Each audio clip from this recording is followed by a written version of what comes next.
Welcome to Mossbourne Academy in Hackney. We're in a particularly disadvantaged and deprived part of London, and we think we've done pretty well here to bring success where previously there's been failure. The most recent GCSE results show that 85% of our students achieve 5 A-star to C grades, including English and Maths. The value-added scores are very high at over 1,070. And this film is about the secrets behind that success.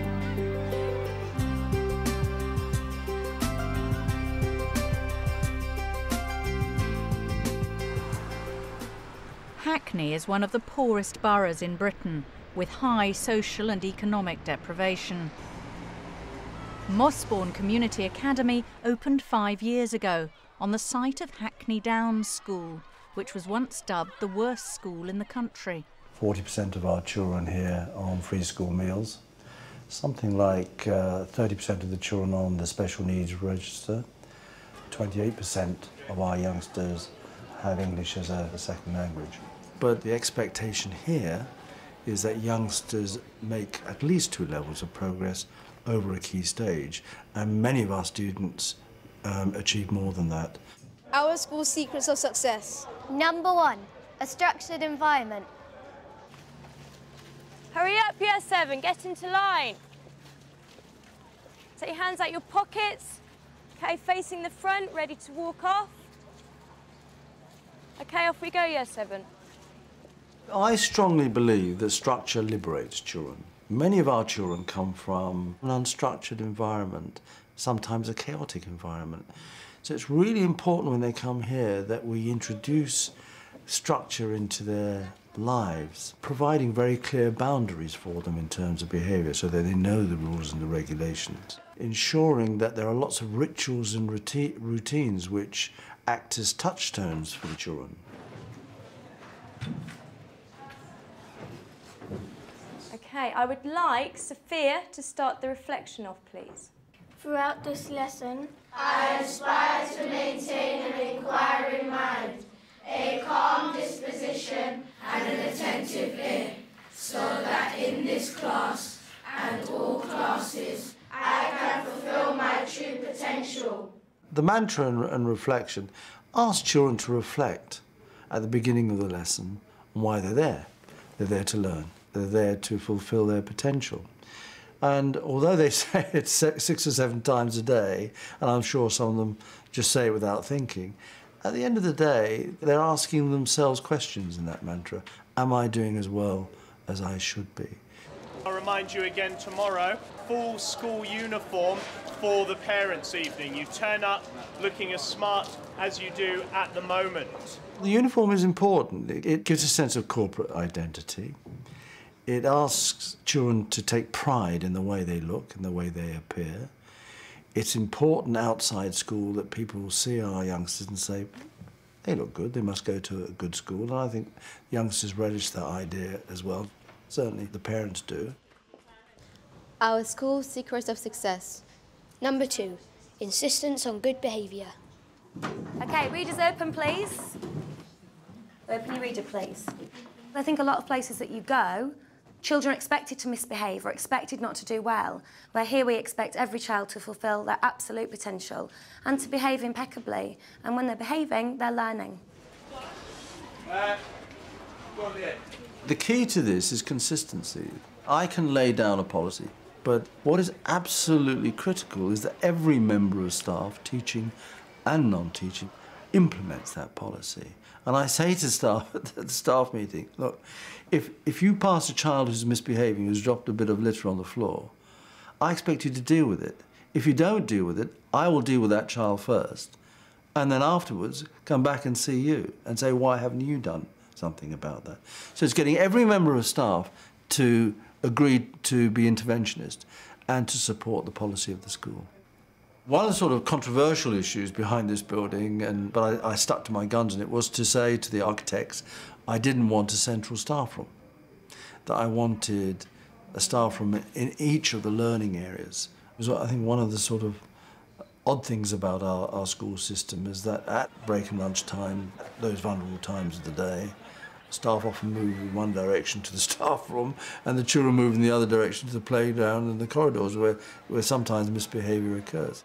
It means that supervision is better because those members of staff in those staff rooms, in those learning areas, can supervise children as they move in and out of the faculties at different times of the school day.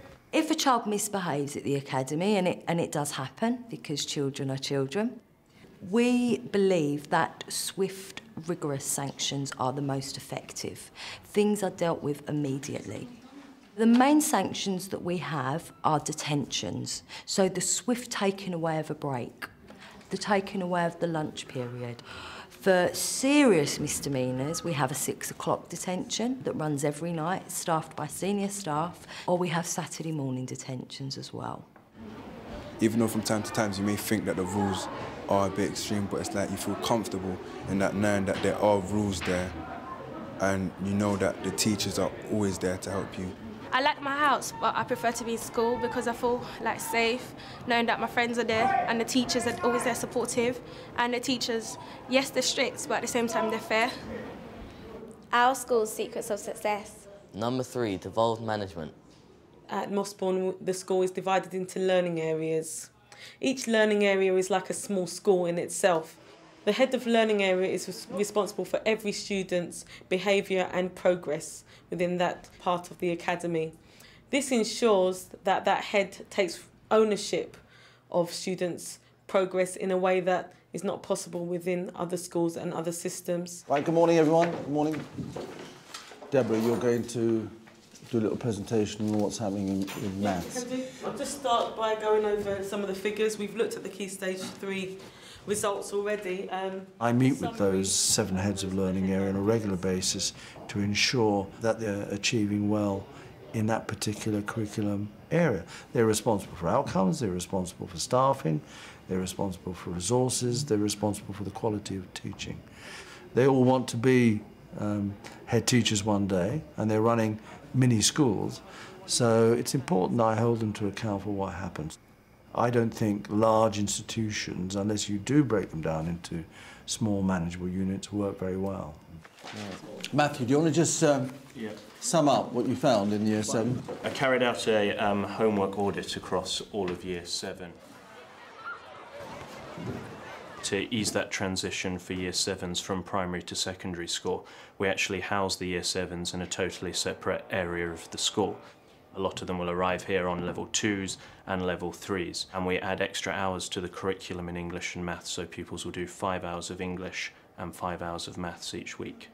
Okay then, so let me see what the questions are. We put a lot of effort into ensuring that the ethos and culture of the school is embraced at a very early stage by our youngsters. And if we can get it right in that first term of Year 7, things tend to go much better thereafter. Our school's secrets of success. Number 4, quality teaching and learning. On the board. Write down the 2 main causes of labour immobility. Excellent, put it down. I think probably we're all as committed as one another, and I think being part of that team makes it far easier to put in the long hours. And then there's the passion as well. And because we get to see the results of this, we get to see success from our children, it makes it an extremely satisfying place to work. OK, I just wanted to talk briefly about a small technique that I find particularly useful for Key Stage 3, teaching and learning. And this is to do with securely giving students new terms, new concepts. I think a lot is expected of teachers in Mossbourne. They're really highly motivated to stay, do the extra time, because it really produces great results. There's a target within the school to have all lessons good or outstanding across all subject areas.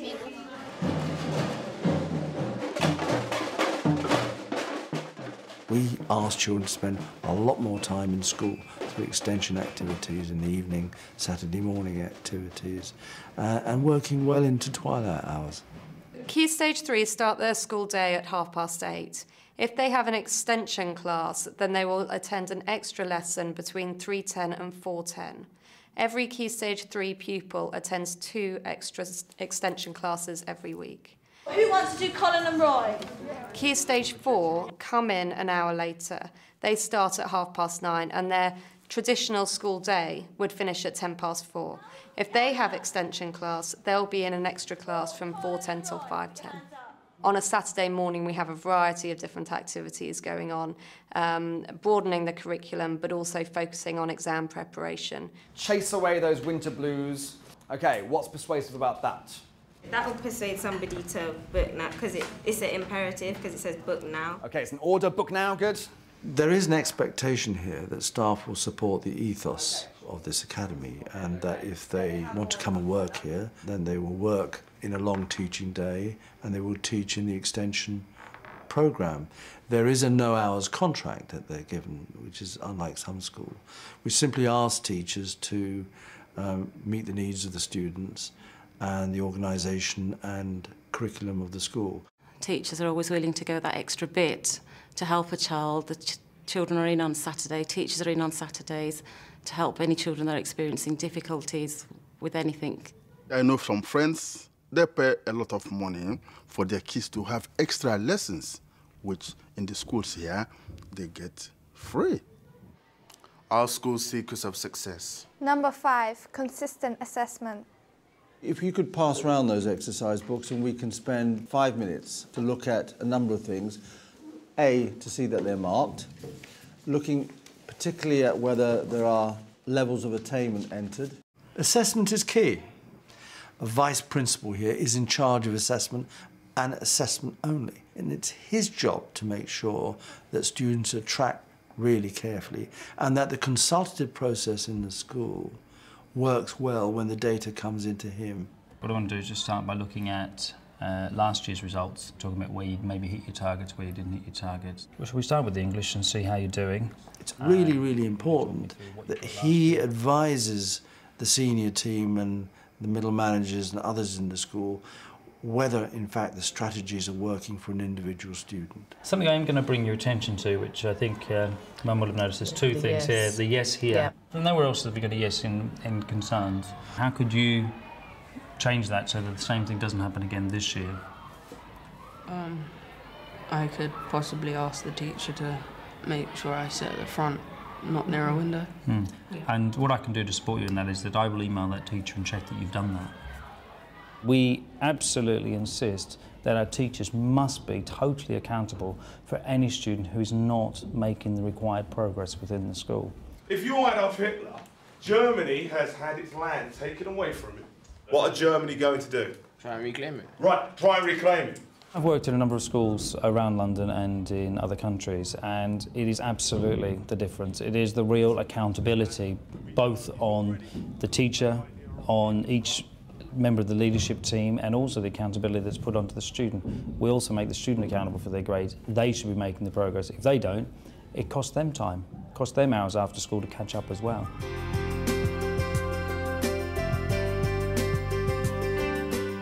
We pick up things here very quickly if they're going wrong. I've described good assessment systems, a strong focus on teaching and learning, good behaviour management policies, etc. What's really important is that head teachers and senior teachers in schools monitor effectively whether all those things are coming together in an effective way, and when there's slippage, to do something about it pretty quickly.